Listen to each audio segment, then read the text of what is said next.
The Benjamin Dixon Show is only possible with listener support.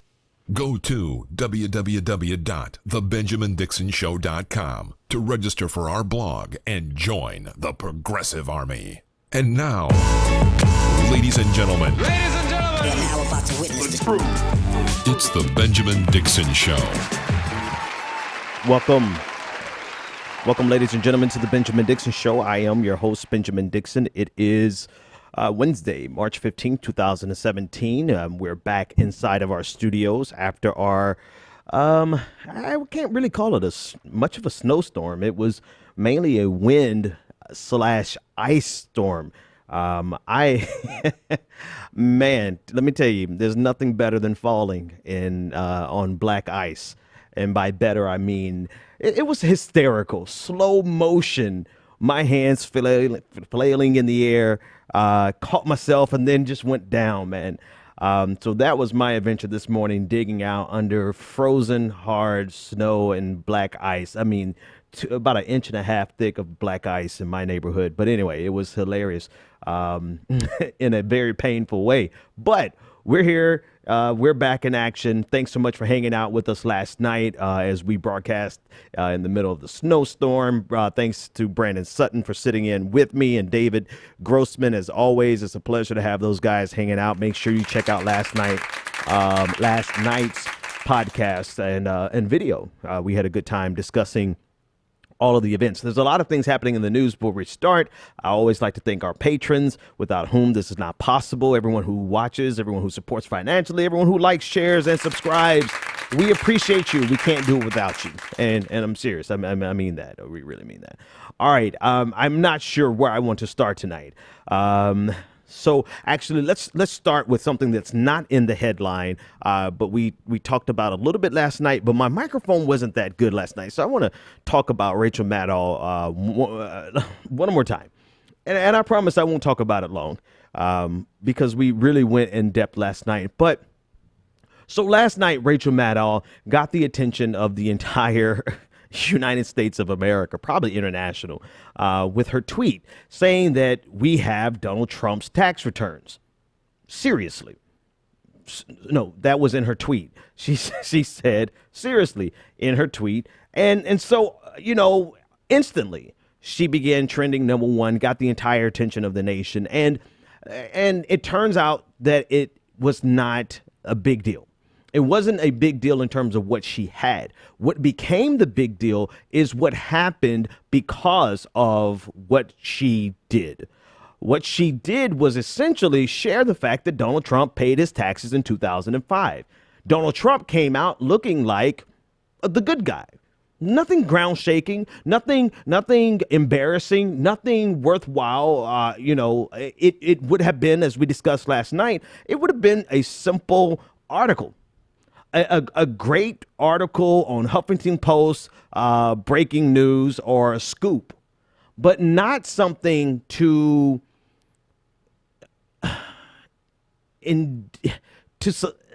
elicit this fury, this rage, and this energy that is America is waiting on Donald Trump's tax returns. Period, because we should see them, because we need to understand the exact depth of his conflicts of interest. And so for Rachel Maddow to lead off saying that she had a very ambiguous tweet, right? She didn't say which tax returns she had until the next tweet. All she said is she had the tax returns. Now, why am I talking about this again? Because you really get an opportunity to see the psychoses in action. The people, twofold. Actually, let me double back. Number one, what Rachel Maddow released last night actually was a great news piece for Donald Trump. there's no other way to look at it, because now the comparisons are being made. Of course, it's 2005, but the comparisons are being made to Barack Obama in 2014, how much he paid in taxes. I think Donald Trump paid around 25% in taxes in 2005, and Barack Obama paid about 18%. Or I'm just, I don't have the exact numbers in front of me, but this is the comparison game that Fox News has jumped on, and Rachel Maddow was the muse through which this very positive news cycle for Donald Trump came. She was, I don't know who played who. David K. Johnston, the journalist, he's a great writer, great journalist. He said he got it in the mail, and, he brought it to Rachel Maddow, and they did breaking news. The problem is twofold. One, you got to, it's just innate in me. It's to actually think through the ramifications of the story, not just the story, not just run with, oh, I've got breaking news, right? You got to think through the ramifications, because now Rachel Maddow has given, again, and I've said it, I'll say it again, gave Donald Trump a very positive news cycle, exposing the fact that the talking point that Democrats had during the general election, that Donald Trump possibly didn't pay taxes for 20 years. It's not true. Here he is. He paid $35 million and $38 million in taxes in 2005. And so the first part of the story is the fact that Rachel Maddow was used probably by Trump. This is like the perfect, I don't think Trump has the capacity to be a long game kind of four-dimensional chess player, but how easy is it to capitalize on this desire in most journalists and all journalists to get the scoop? That's number one. Number two is the fact that you gotta be, as a journalist, as a commentator, as a person who does media, whatever the hell you want to call us, you absolutely have to be responsible with what you say and how you promote what you say. We should not be clickbaiters.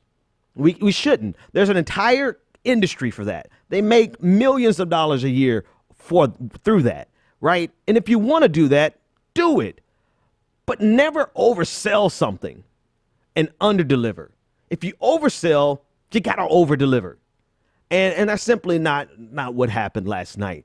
And the reason it's worth talking about again is because people are trying to convince themselves that it was something more. And when I say people, liberals are trying to convince themselves that the Mensch, M-E-N-S-C-H, I don't know how to pronounce her last name, the lady who's now the journalist who's now like the favorite of MSNBC, she's rather pretty much a conspiracy theorist. She said this is actually Rachel Maddow doing a reverse catfish, setting up Donald Trump. And I'm like, no, stop. This was Rachel Maddow getting too excited, and not really thinking this thing through. Now, on the flip side of that entire conversation is the fact that Donald Trump's taxes for this decade have still not been seen by the American people. And we know for a fact that Donald Trump is financially benefiting from the presidency by all of if nothing else, by the Secret Service paying rent in Trump Towers, by the constant trips down to Mar-a-Lago. These are properties that he owns. His ability to inflate the cost of club membership at Mar-a-Lago. There's clearly conflicts of interest that are occurring every single day with Donald Trump, and American people should see his taxes so that we can understand the extent of this conflict of interest. But the 2005 tax return that shows Donald Trump paying almost $38 million in taxes definitely was not worth our time last night. And I don't think anyone who's trying to cover this up and say, oh, no, she has a master plan. No, this is it's important, and it's important to me. Perhaps it's not as important to the audience as it is to me as a person who does media, a person who tries to be as responsible as I can with my titles, with my tweets, whenever I decide to be responsible with my tweets. But you'll never find me. And if you do, please call me on it. And this is why I have good people around me to call me on my bull. You do not oversell something. You do not make something more sensationalized than it actually is. You don't, and you definitely don't do it for the sake of ratings so that you can continue. You know, they're enjoying this number one spot. They're enjoying this number one spot not only on the case of last night. I'm sure her ratings were off the roof last night. Right, but they're enjoying this number one spot as a result of this Russia narrative as well, and it's undermining the legitimate resistance that needs to take place against Donald Trump. Shifting from a journalistic critique to an activist critique, it completely undermines our efforts, because it takes away from the real issues that are still happening every single day that Donald Trump and his entire cabal, they're engaged in hurting the most marginalized groups. And we can't discuss those things because all of the air in the room is being sucked out because of Russia. And now Donald Trump's tax returns, but not Donald Trump's tax returns in an important way, but Donald Trump's tax returns in, we got something here, let's run with it kind of way. It undermines our efforts.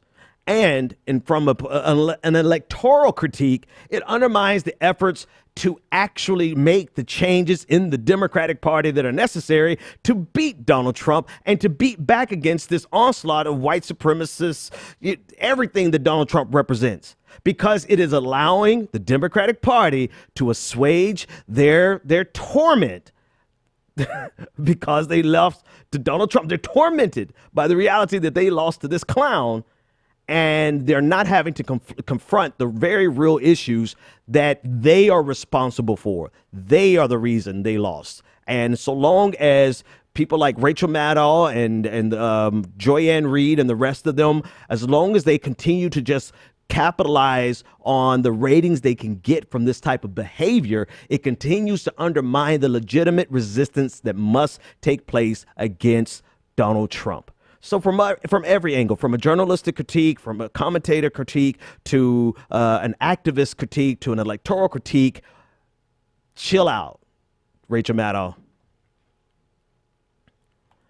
All right, in other news, the real news is happening. Donald Trump's travel ban 2.0. This is an amazing story when we get to the actual meat of it. Donald Trump's travel ban has been blocked by a U.S. District Court judge in Hawaii by the name of Derek Watson. There are several hearings that took place today and that have been taking place with regard to the rollout or the actual implementation of Donald Trump's travel ban that's supposed to take place tonight or tomorrow morning, depending on how you count it, at 12:01 a.m. So tomorrow morning. It's supposed to roll out, and it has already been blocked.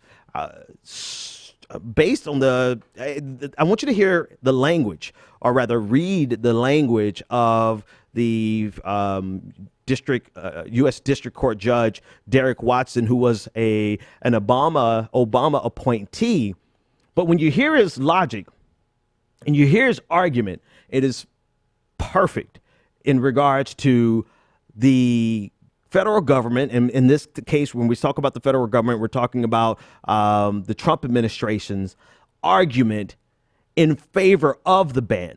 So just a little more context. One of the reasons the previous ban was blocked and they had to come back with another executive order was because of the language, because of how fast and hastily it was put together. But particularly it hinged on the reality that the language from the Trump campaign, as well as the targeted countries, constituted a targeting of a particular religion. And because of that, it fell apart. It was banned. It was blocked. Now they've come back And their argument this time is very similar to the previous argument. They're still banning, I believe, 6 countries at this point. They took Iraq off the list. They're banning 6 or attempting to ban 6 countries because it has now been blocked.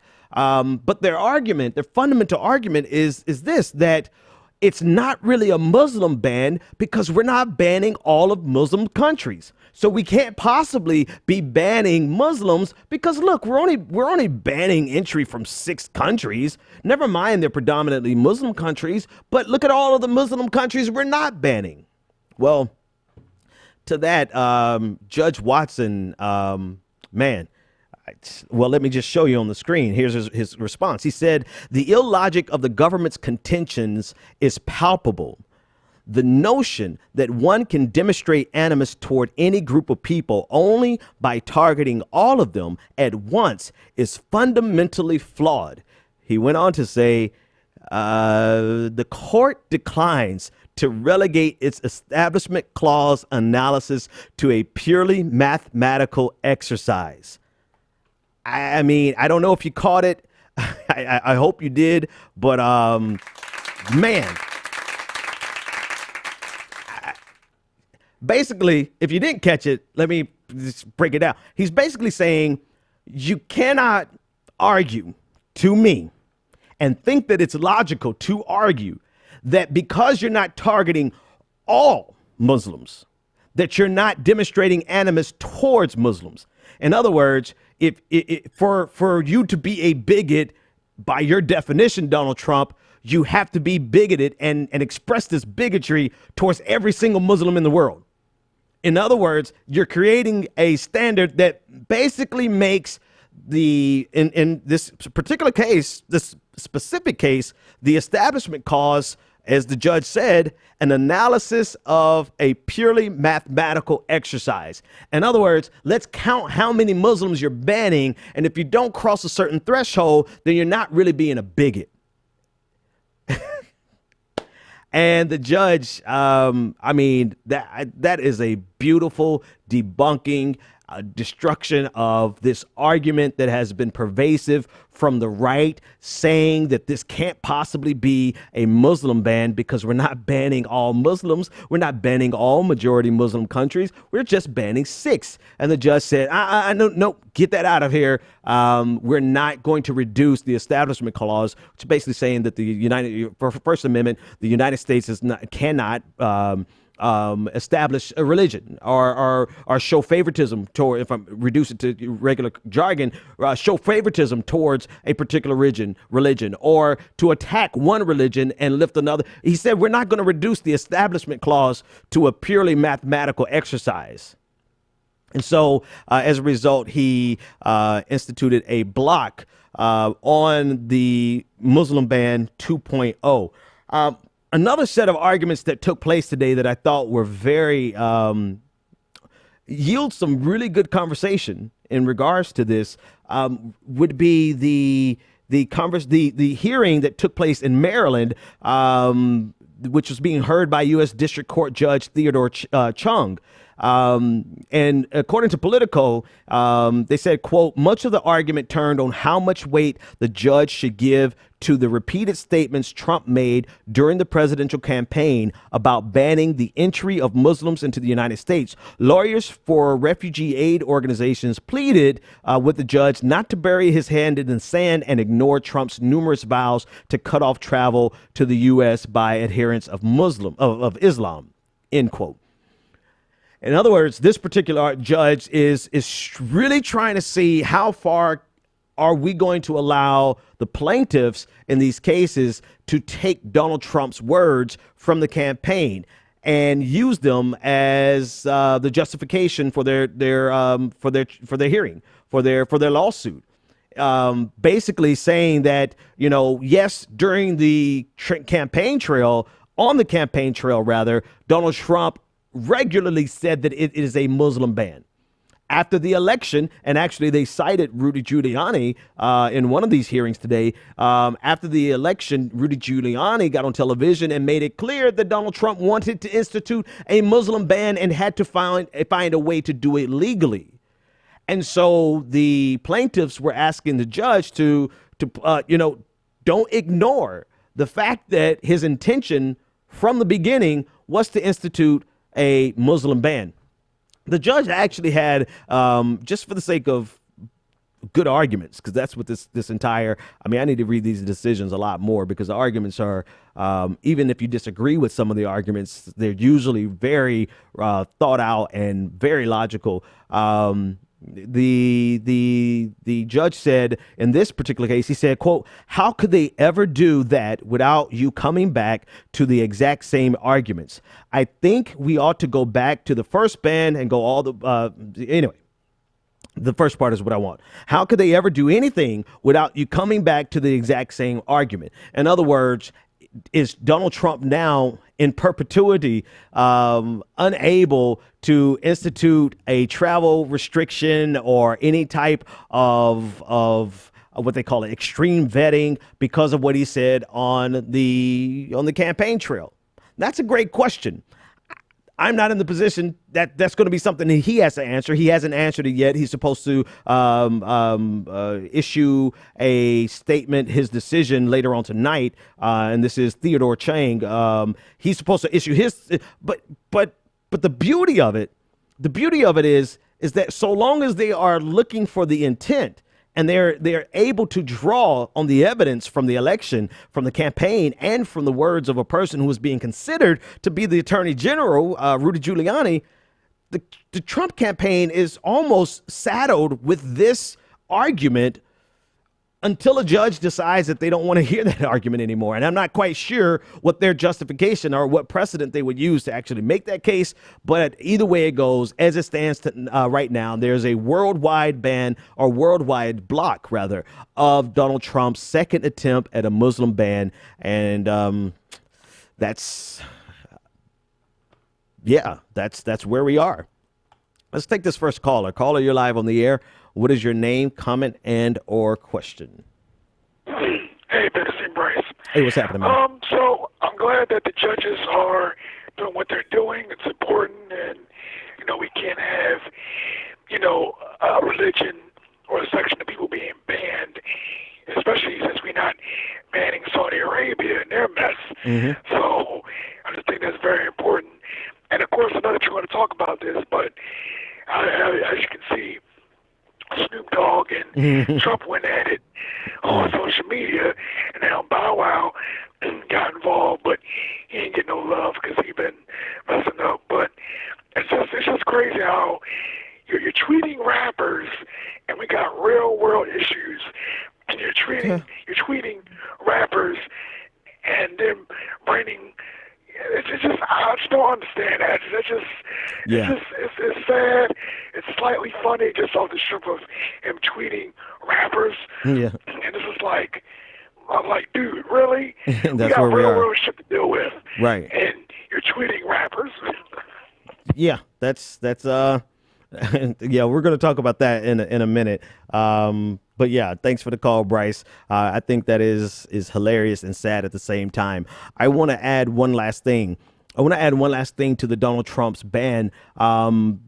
This is a quote, actually. This is a quote from Donald Trump. I believe this quote, if I'm not mistaken, I'm just seeing this in my timeline on Twitter. I believe this quote is after he heard about the judge blocking it. Give me 2 seconds to make sure. Yeah, no, he said that today in his rally. He said, "I think we ought to go back to the first ban and go all the way. That's what I wanted to do in the first place." God dog it. Trump, you're an idiot. You're so dumb. Because now everything that I just said in terms of at what point does a federal judge decide that Donald Trump's statements in the election can no longer be used as a valid argument in perpetuity, at least. We have fresh statements. We have a fresh statement from the President of the United States basically confessing that what he wanted to do in the first place was a full-on ban. Oh my goodness. You guys, Donald Trump may understand media. He may understand how to play people, how to play the newspapers, how to play Rachel Maddow and make her look silly. He may understand that, but one thing Donald Trump does not understand is government. He does not understand government, and he has just single-handedly given the U.S. District Court judge from Maryland, given him everything that he needs to go ahead and block, to add an additional block, because it's already been blocked by the U.S. District Court Judge Derek Watson in Hawaii. But he's given, I think, Theodore Chang everything that he needs now to say, okay, well, now I don't have to look at his statement during the election. I don't have to look at Rudy Giuliani's statement. I could look at his statement today from his rally in Tennessee and ascertain that his intention was to ban Muslims from the beginning. All because you have a president of the United States who is legitimately dumb with regard to how government works. He hasn't a clue. And it's funny in this case, but think about all of the other cases where it is scary and extremely dangerous. All right, let's take this next caller. Caller, you're live on the air. What is your name, comment, and or question? Yes, Miss Scotty. Hey, Scotty, what's on your mind, man? I saw some of that Rachel Maddow segment, unfortunately, and he's been, to me, just gone downhill way before the Bernie primary, but her needless packery, if that's even a word. I mean, she's the reason why the liberals are looked at funny, because the way that she acted in this whole Russian thing.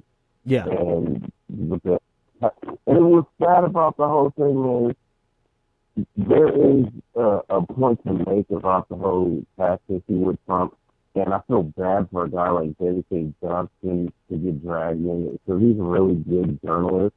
But Rachel Maddow, with her sense of charisma and cynicism, has just ruined every political argument against Trump. Yeah. It's just, oh, when I saw that Bow Wow tweet, that's another reason why Columbus doesn't declaim him. Rental version have him. That's it. Thanks for the call, man. Hey, Scotty, check your microphone for the next time you call in. I think it sounds like you got water in it. It was super muffled, but I think I got your message loud and clear. Rachel Maddow really is sullying the reputation of David K. Johnston. Like, David K. Johnston is a legit journalist, a legit author. I mean, he actually has some very coherent, cogent arguments, and I guess just the momentum of that story, sometimes you got to slow down. And I said this last night, and I say this regularly. Like, I have something that other journalists probably would hate. They probably would hate the fact that I don't react to stories quickly. People, honestly, sometimes people have to tell me, Ben, this story is important. And then I'll look at the story again, and then I'll grasp the significance of the story, and we'll go in. But I have this auto latency, and it has saved me on many occasions. And I know some journalists probably would not want that, but I think for sure Rachel Maddow and her entire team could have benefited from getting something that's super duper uber exciting and just taking about an hour to process all the ramifications before you get excited about it. I know that's probably not a popular take amongst journalists. I know it's all about the scoop, but I would rather have fewer substantive scoops than a bunch of sensationalized nothingness. All right, let's keep trucking. Speaking of Donald Trump, I don't know. Do I want to talk about... Sure, why the hell? What the hell? All right, so Donald Trump is engaged in a Twitter war with Long Beach Compton, the LBC, Snoop D-O-double-G. And this is a result of this this video by Snoop Dogg that shows him shooting, and I use the word shooting very loosely here, shooting Donald Trump, a clown caricature of Donald Trump. This is a story. This is, again, a story that I saw like 2 or 3 days ago, but I didn't move on it because I'm like, when you actually watch the video, you see how satirical the video is. I'm not going to justify or defend Snoop, but it was not what conservative talking heads wanted to make it out to be. I've seen everyone say that this is a video of Snoop assassinating Donald Trump or pretending to assassinate Donald Trump. In reality, it was a clown show, and I'll put it on your screen so that you can see it yourself, the actual images, not the photoshopped images. You see Snoop Dogg in a pointing a gun towards clown Donald Trump, and then he fires the gun, and it's a clown gun. And the clown gun does what clown guns do. It says bang, like something out of a cartoon. All right? So that's now, in terms of me, just me, before I give my other critique, just me, if you're not going to be helpful, don't do anything, right? Think these things through. Think of how it looks. Think of the ramifications. Think about the people who can make and take that as an opportunity to undermine your efforts, right? And I guess I shouldn't put this at the feet of Snoop because he's probably not really concerned about the coherent structure of a resistance against Donald Trump, a political resistance against Donald Trump. He's just doing his thing. Nevertheless, it's still not helpful one iota at all. Think it through.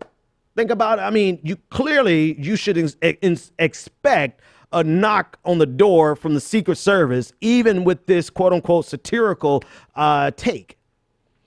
What you can expect even more so is the alt-right conservative, and not even just the alt-right, just the conservative apparatus to take this and to truncate the fact that you're being satirical and even edit your image to not show a bang, but to a clown gun, but to show a gun firing. You should expect that they're going to take that, seize upon that, and try to score as many political points as they can.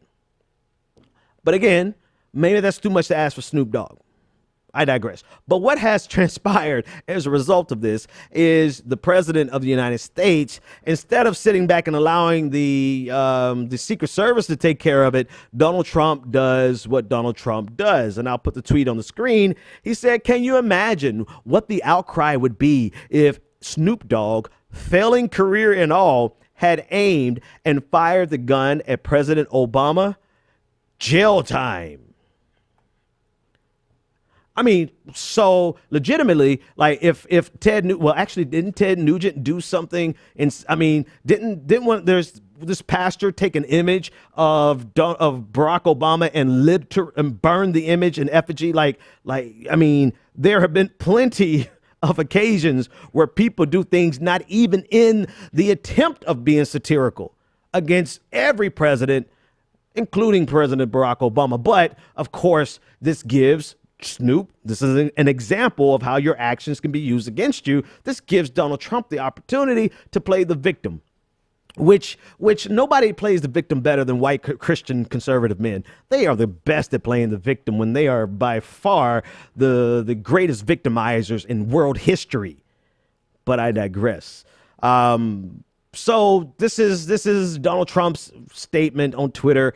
Lo and behold, little Bow Wow. I'm sorry, just Bow Wow. I'm sorry, not Bow Wow, but Shad Moss or whatever the hell his name is. He gets involved and makes it even worse. Or let's say he doesn't make it better. And this is Shad Moss at Bow Wow, whatever the hell his name is. He said, "Hey, yo, real Donald Trump, shut your punk ass up talking ish about my uncle Snoop Dogg before we pimp your wife and make her work for us." Man, Bow Wow, nah, bruh. Sit down somewhere. You're making a bad situation worse, number one. Number two, expect the knock on your door from the Secret Service. And number three, you're lame, bruh. I'm sorry, you're lame, because I've never, while everybody in the world concedes that it is 100% okay to jump on Donald Trump and call him out to be the piece of crap that he is. When you do it, everybody takes a step back and say, wait a minute, this nigga lame. Bow out. So, it's like think about it. Have you ever been in a situation where everybody's in a room, everybody's laughing and joking, everybody's having a good time, and this one lame dude steps up and says something, and everybody look at him like, dude, bow out. Shut the hell up. So, number one, you're not helping the situation out. Number two, bow wow, you're going to get a knock on the door, and you should get a knock on the door from the Secret Service because that's just how it goes. And number three, dude, you still lost. As much as America hates Donald Trump, they think you're even more lame. All right. If you want to respond, and we're talking about Twitter beef between the President of the United States and rappers. This is literally where we've gotten, folks. If you want to see how TIP, this is how you respond. I wish I could read it all without editing myself, but I know we have kids listening, so forgive the self-censorship. This is TIP's response. He says, Snoop Dogg is an effing legend, you effing tangerine, tan, muskrat, scrotum skin, lace fade, possum, fur wiggin, alternative fact, atomic dog, diarrhea face ass man. Leave our legend's name out your effing mouth, you old, I can't even read that one, smelling at mouth, and continue to focus on dividing minorities, building barriers, alienating immigrants, effing up this country like you've been doing. You want to be dictator, president, level F boy. Bow wow, leave this to the grown men in the room and the grown women. Leave it to the grown non-gender conforming people, because that's how you do it, Bow Wow. You don't stoop to misogynistic, sex slave, stereotypical caricatures of the black community. Bow Wow, come on, man. Shout out to T.I. That's how you do it. But anyway, the point of the matter, the fact of the matter is the fact that we're actually able to discuss and have to discuss, really, because this is the President of the United States engaging in a Twitter war with rappers. Not that rappers aren't people with whom we should, it's not like they're any less of Americans or anything, but we're talking about the President of the United States. For once in his life, he needs to shut the hell up and just pretend. No, you're an actor, right? Pretend to be presidential for just 24 hours. Can you do that? Can you be presidential for not even 48 hours, 24 hours without showing us how small of a human being you really are? That's the dilemma here. That's the real problem. All right, you guys can join the conversation, 857-600-0518. Let's get back to some serious news.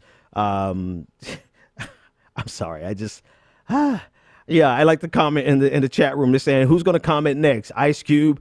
Out of all the beef that's going on, I saw somebody on Twitter. I don't know who to credit this with, but it was brilliant. They said Donald Trump went after Snoop Dogg. Next, he's going to go after Bow Wow. The next is T.I.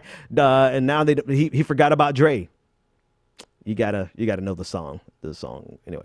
All right, let's talk about some real news. So, Donald Trump, more Donald Trump. I apologize. But Donald Trump today was at a rally in Tennessee, and let me just play what he said about Andrew Jackson. Listen in. People are proud again of our country. And you're going to get prouder and prouder and prouder. I can promise you that.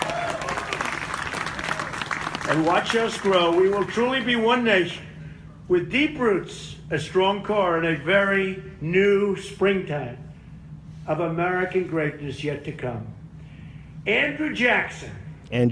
We thank you for your service. We honor you for your memory. We build on your legacy. And we thank God for the United States of America. Thank you very much, everybody.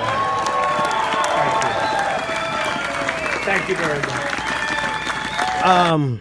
So at this rally, he took it as an occasion to celebrate Andrew Jackson.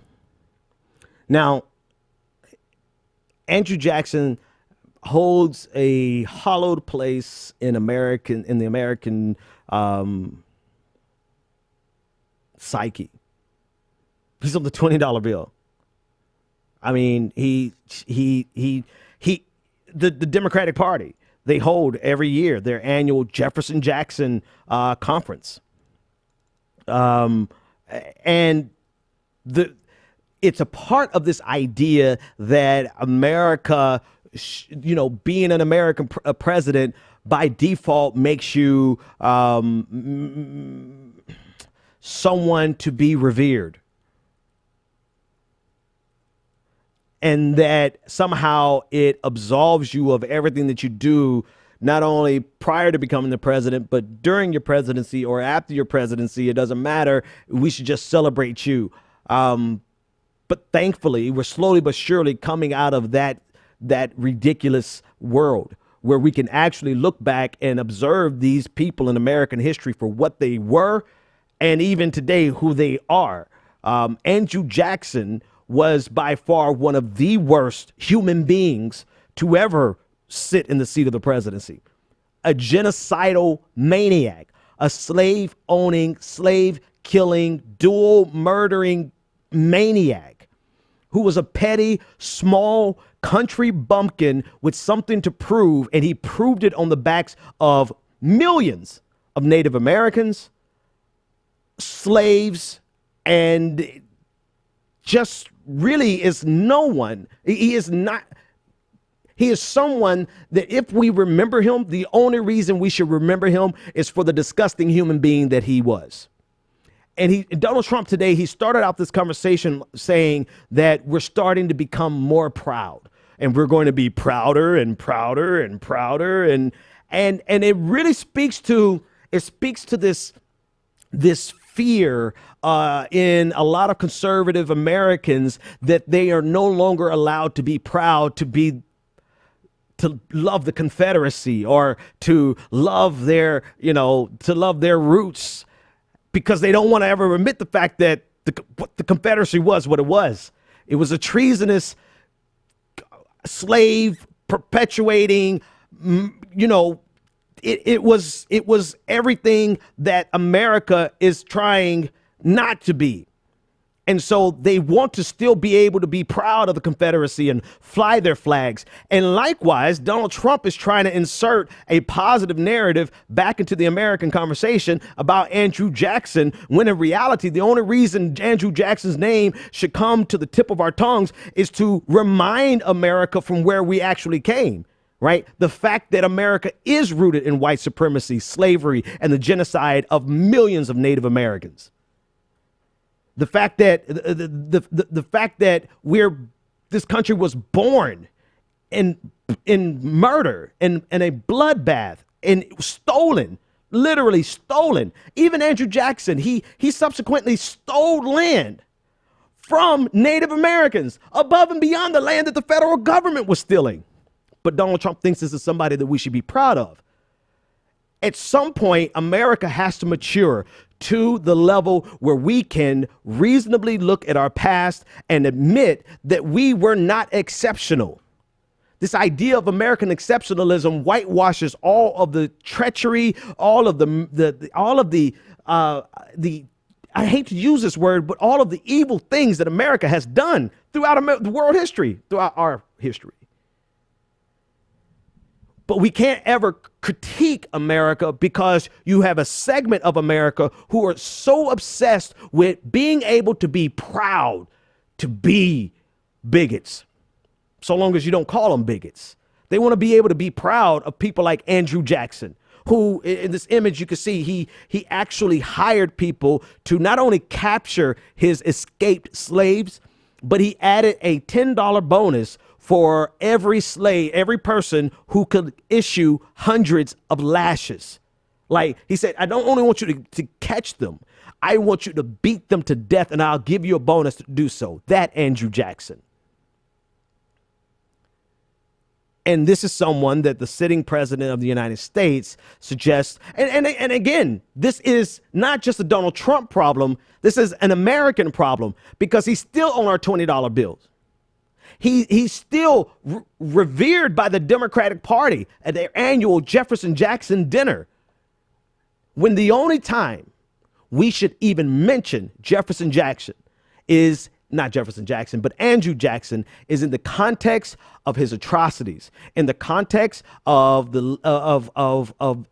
roots, American roots in white supremacy, in slavery, in murdering millions of people, millions of Native Americans, in all of the things that America has yet to come to terms with, because we would rather wash it away in this false religion of American exceptionalism and this false religion of never being able to critique where we come from. Because if we ever have to critique where we've come from, then that would suggest that we need to do something different, better, and to do something more, or to change. And why would they ever want to change when they are still in a position where, like Donald Trump said, they want to be proud about the things that they did in the past? They want to be able to look back at slavery and not really call it slavery, but call it forced migration, right? Or to say that they civilized the Negro, or to say that, to whitewash the Trail of Tears instituted by Andrew Jackson.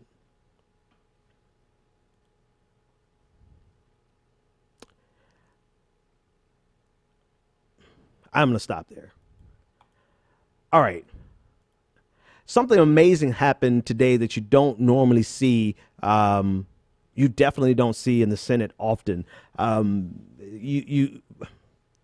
John McCain actually said that out of his mouth, he set it up and then he delivered that Kentucky Senator Rand Paul was working for Vladimir Putin. I want you to listen to the clips. And then we'll go from there. Listen in.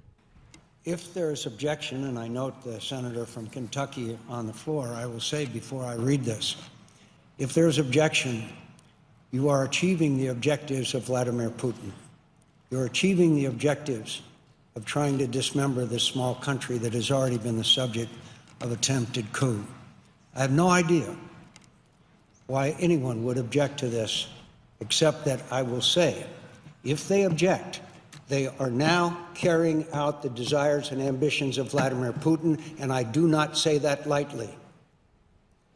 So, Mr. President, all right, I ask unanimous consent that at a time to be determined by the All right, so that's the first part of the clip. I'll play the second part after I give you a little context. This is over a conversation about the Senate's attempt to pass a treaty which would have allowed Montenegro to join NATO. And so he's setting this up, John McCain clearly on the side of adding Montenegro into NATO. And he's setting it up basically saying if anyone objects to this, then they are doing the bidding of Vladimir Putin. So it's a fallacious argument at best. However, it's fascinating to see two Republican congressmen, or senators rather, go after each other in this manner. So immediately after this section, he begins to issue the motion on the floor that they accept this treaty, or they move this treaty through. And immediately after that, this is what happened. Take a listen in. Senator from Kentucky. I object. Objection is heard. Mr. President, I note the senator from Kentucky leaving the floor without justification or any rationale for the action that he has just taken. That is really remarkable, that a senator blocking a treaty that is supported by the overwhelming number, perhaps 98 at least, of his colleagues, would come to the floor and object and walk away. And walk away. The only conclusion you can draw when he walks away is he has no argument to be made. He has no justification for his objection to having a small nation be part of NATO that is under assault from the Russians. So I repeat again, the senator from Kentucky is now working for Vladimir Putin. I yield the floor. I mean, that is a pretty damning accusation. One of the first things that I noticed that no one threw or hurled Rule 19 at him. If you recall the issue with the hearing on Jeff Sessions and Elizabeth Warren, they censured her, they silenced her because she impugned the character of a sitting senator. They didn't. I mean, John McCain clearly crossed that threshold. And no one issued any type of warning. So that hypocrisy was the very first thing that jumped out. The second thing that jumped out is in general, you know, I'm very curious as to Rand Paul's position on this. He didn't bother to make it clear. He has opposed this same treaty, the acceptance of Montenegro into NATO. He's opposed it previously, and this is why John McCain prefaced his entire statement, setting up this fallacious argument that if you oppose this, then you're working for Vladimir Putin, right? That's a load of bull in and of itself. But Rand Paul doesn't bother to offer his justification as to why.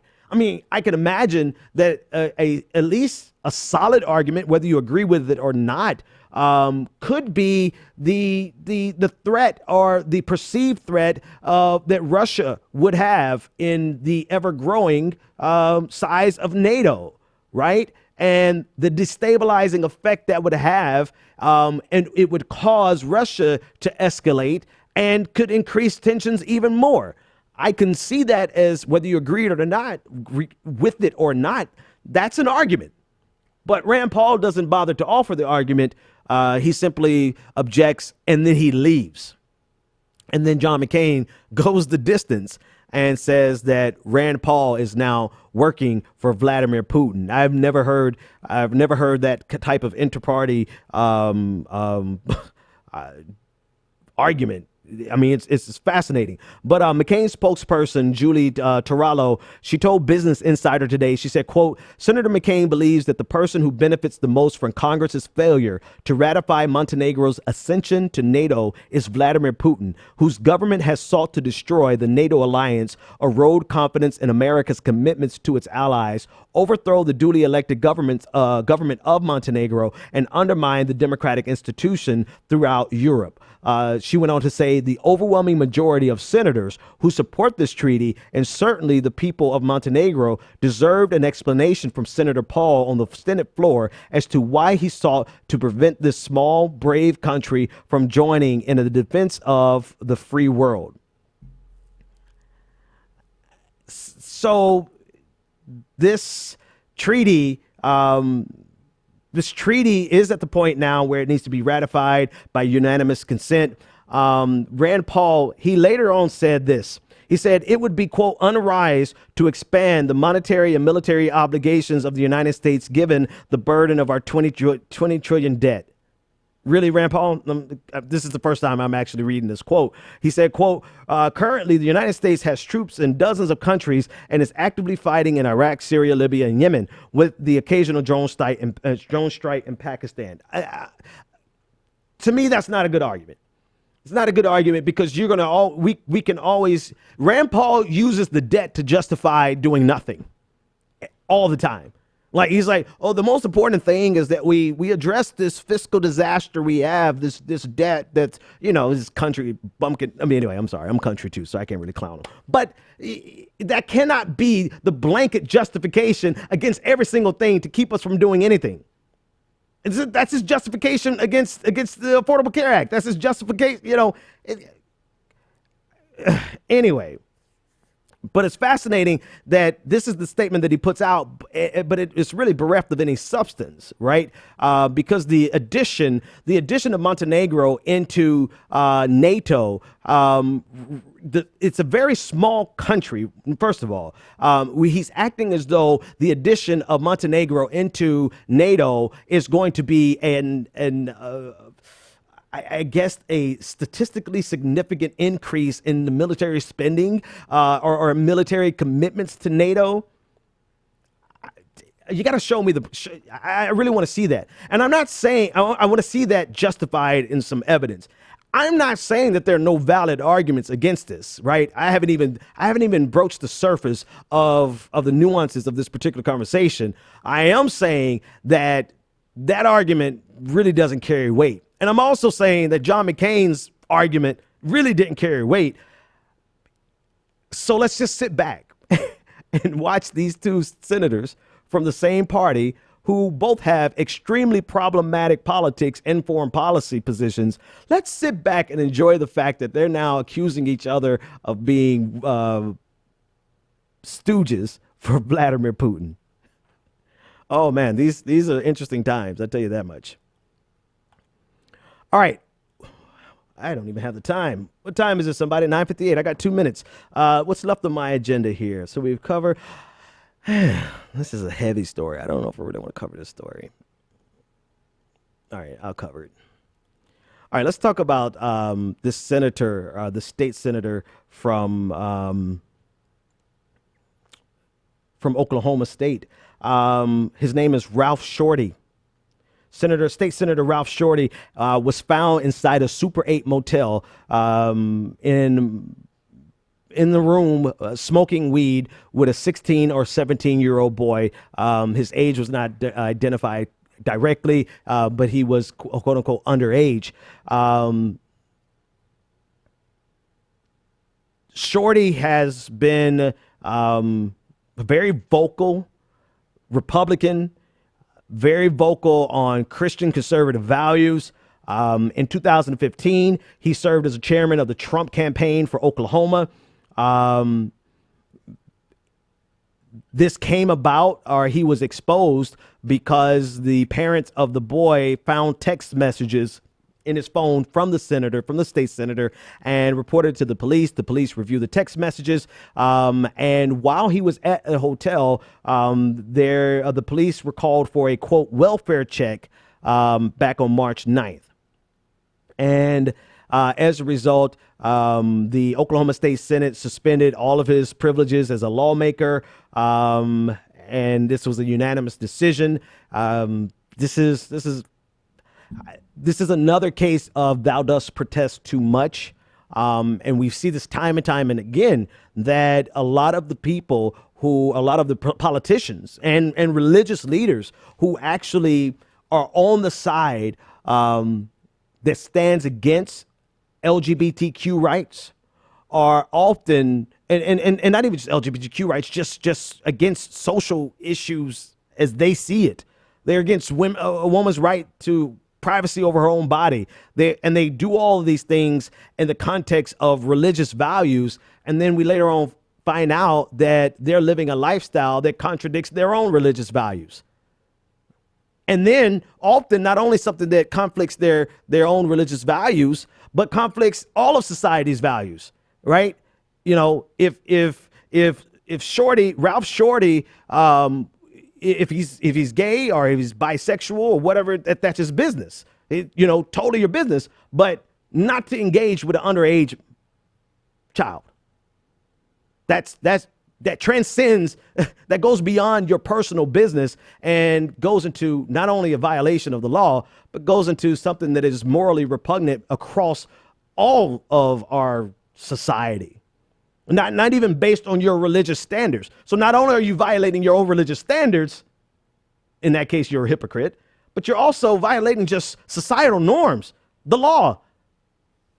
And we find this happening time and time and again. It's the people who fight so hard against the rights of individuals to their own privacy, to live their lives as they see fit, who are not only engaging in things that are antithetical to their own religion, that they preach and try to shove down the throats of other people, but they one-up it,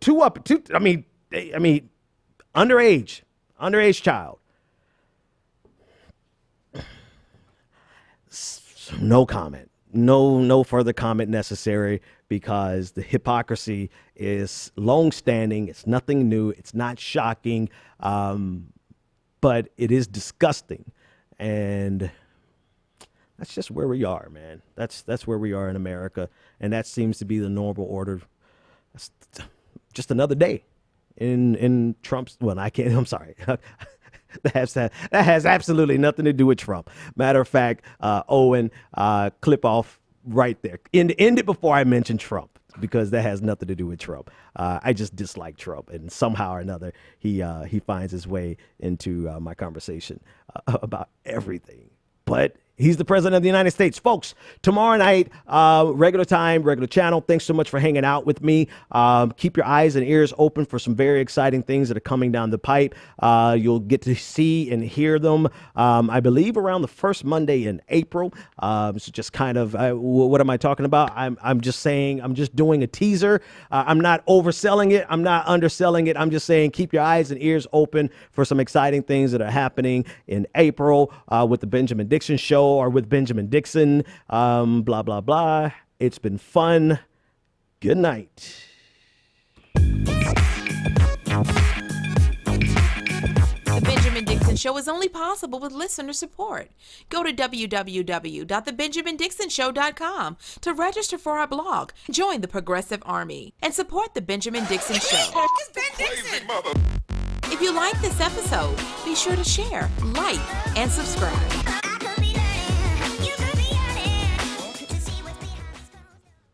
Consider becoming a Patreon. Go to www.patreon.com/the BPD Show and support The Benjamin Dixon Show.